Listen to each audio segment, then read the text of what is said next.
अस्सलाम वालेकुम रहमतुल्लाहि व बरकातुहू। अल्लाह हम सबको अपने हिफ्ज़ अमान में रखे, इंसानों शैतानों के शर से महफूज रखे। मैं उम्मीद करती हूँ कि आप सब खैर आफियत से होंगे, क्योंकि मेरी पूरी कोशिश होती है कि मैं अपने तमाम सब्सक्राइबर्स, तमाम व्यूवर्स के लिए बहुत दुआ करूँ, तमाम उम्मत वस मुसलमा के लिए दुआ करूँ, और अल्लाह हम सबको अपनी रहमतों, बरकतों और नेमतों के साए तले रखे। आप भी मुझे अपनी दुआओं में याद रखा करें। अच्छा, आज की जो वीडियो है, this is related to a prophet. एक ऐसे नबी की ज़िंदगी पर मबनी है, ऐसे हकीकी वाक़यात के ऊपर मबनी है, और ऐसे नबी जिनको खलीलुल्लाह का लक़्ब भी दिया गया, यानी उन्हें अल्लाह ताला का दोस्त कहा जाता था, और उन्हें बुत परस्ती से बहुत ज़्यादा शदीद नफ़रत थी। मुझे उम्मीद है कि आपको एक हिंट मिल चुका होगा कि मैं किन की बात कर रही हूँ। हाँ जी, मैं बात कर रही हूँ हज़रत इब्राहीम अलैहिस्सलाम की। तो आज की जो वीडियो है, इसमें हम बात करेंगे हज़रत इब्राहीम अलैहिस्सलाम की ज़िंदगी की, और कैसे उन्होंने बुत परस्ती से जो है वो इनकार किया था। तो हज़रत इब्राहीम अलैहिस्सलाम जो थे वो एक ऐसी कौम में पैदा हुए थे जहाँ पर हर तरफ बुतों की पूजा की जाती थी। यहाँ तक कि उनके जो वालिद थे, जिनका नाम आज़र था, वो भी बुत बनाने वाले थे। कैन यू बिलीव कि किसी ऐसे घर में एक ऐसा बच्चा पैदा हो जाए जो बिल्कुल अलग हो, यानी जिसे इस बात की हमेशा से तमीज़ हो कि क्या सही है और क्या गलत है। और हज़रत इब्राहीम अलैहिस्सलाम बचपन से ही सवाल किया करते थे अपने वालिद से कि ये बेजान बुत हैं, तो आखिर ये हमारे लिए क्या कर सकते हैं। यानी देखो, वो कितने इंटेलिजेंट थे, कितना सेंसिबल थे, कि उन्हें ये भी नज़र आता था कि ये बुत हैं, ये तो बिल्कुल भी हमारे किसी काबिल नहीं, यानी हम इनको खुद बनाते हैं, हम इन्हें खुद क्रिएट करते हैं, तो ये हमारे लिए कैसे हेल्पफुल हो सकते हैं, यानी ये हमारे क्रिएटर पर कैसे हो सकते हैं। और ये कि वो ना किसी की दुआ सुन सकते हैं और ना ही किसी की ज़रूरियात पूरी कर सकते हैं, तो फिर ये हमारे खुदा कैसे हुआ है। इसीलिए सूरह इनाम की एक आयत का तर्जुमा है कि इस तलाश के दौरान हज़रत इब्राहीम अलैहिस्सलाम ने कुदरती दुनिया पर गौर व फिक्र किया। सितारे, चाँद और सूरज को देखकर इन्हें यकीन हो गया कि हकीकी खुदा वो है जो हर वक्त मौजूद है और सबसे ज़्यादा ताकतवर है, और ये कि इस मादी दुनिया की आर्जी चीज़ें खुदा नहीं हो सकती। सुभान अल्लाह। देखिए, इतने सेंसिबल इंसान थे वो बचपन से, जबकि ऐसे मुआशरे में वो पैदा हुए थे जहाँ पर सिवाय बुतों के और कुछ भी नहीं था, यानी उन्हीं को खुदा माना जाता था। तो इसी तरह जब हज़रत इब्राहीम अलैहिस्सलाम थे वो बड़े होना शुरू हुए, जवान होना शुरू हुए, तो उन्होंने बुत परस्ती को रद्द कर दिया। यहाँ तक कि उनका अपने वालिद और अपनी पूरी कौम के साथ इख्तिलाफ था, और कुरान मजीद इस चीज़ को इस तरह बयान करता है कि उन्होंने अपनी कौम के अकायद और रसूम को खुला चैलेंज किया हुआ था। ठीक है, यानी एक दिन ये हुआ कि एक दिन वो माबद में बुतों के साथ वो मौजूद थे, तो उन्होंने बुतों को तोड़ना शुरू कर दिया, और उन्होंने सारे बुतों को तोड़ दिया मां सवाए एक बुत के, यानी जो उनका सबसे बड़ा बुत माना जाता था उसको उन्होंने छोड़ दिया। फिर जब लोग वहां पर आए और उन्होंने देखा कि इनके बुत जो हैं वो टूटे हुए हैं, तो वो बहुत नाराज हुए और पूछा कि ये किसने किया है। तो हज़रत इब्राहीम अलैहिस्सलाम ने बड़ी होशियारी से जवाब दिया कि सबसे बड़े बुत से पूछो। ठीक है, ये जो एक बुत खड़ा है इससे पूछो, शायद ये बता सके। और इसी वाक़े को सूरह अल-अंबिया जो है उसके अंदर एक आयत के तर्जुमे में इस तरह से बयान किया गया है कि ये वाक़या बुतों की बेबसी को ज़ाहिर करता है, यानी हज़रत इब्राहीम अलैहिस्सलाम के पैगाम को मजबूत करता है कि सिर्फ एक ही खुदा है जो सब कुछ जानता है और हर चीज़ पर कुदरत रखता है। लेकिन हज़रत इब्राहीम अलैहिस्सलाम की इस जुर्रत पर उनकी कौम ने शदीद गुस्से का इजहार किया और इन्हें आग में डालने का फैसला किया।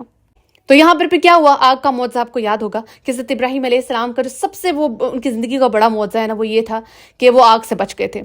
यहाँ तक कि जो आग के शौले थे जो वो भड़क रहे थे, हज़रत इब्राहीम अलैहिस्सलाम का ईमान इतना पुख्ता था अल्लाह ताला पर कि कुरान इस चीज़ को ऐसे बयान करता है कि अल्लाह ने आग को हुक्म दिया कि वो हज़रत इब्राहीम अलैहिस्सलाम के लिए ठंडी और सलामती वाली हो जाए, और ऐसा हो गया।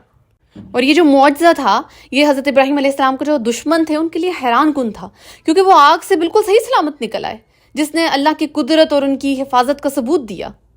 और फिर यहीं से माशाल्लाह नबूवत का आगाज़ हुआ, उनकी हिजरत का आगाज़ हुआ, और हज़रत इब्राहीम अलैहिस्सलाम जो हैं वो मुसलसल तौहीद की दावत देते रहे, बुत परस्ती को रद्द करते रहे, यहाँ तक कि वो अपने इतने उनके मुखालिफ हो गए कि अल्लाह ताला ने उनको फिर हुक्म दिया कि तुम इस सरजमीन को छोड़ दो और यहाँ से हिजरत कर जाओ।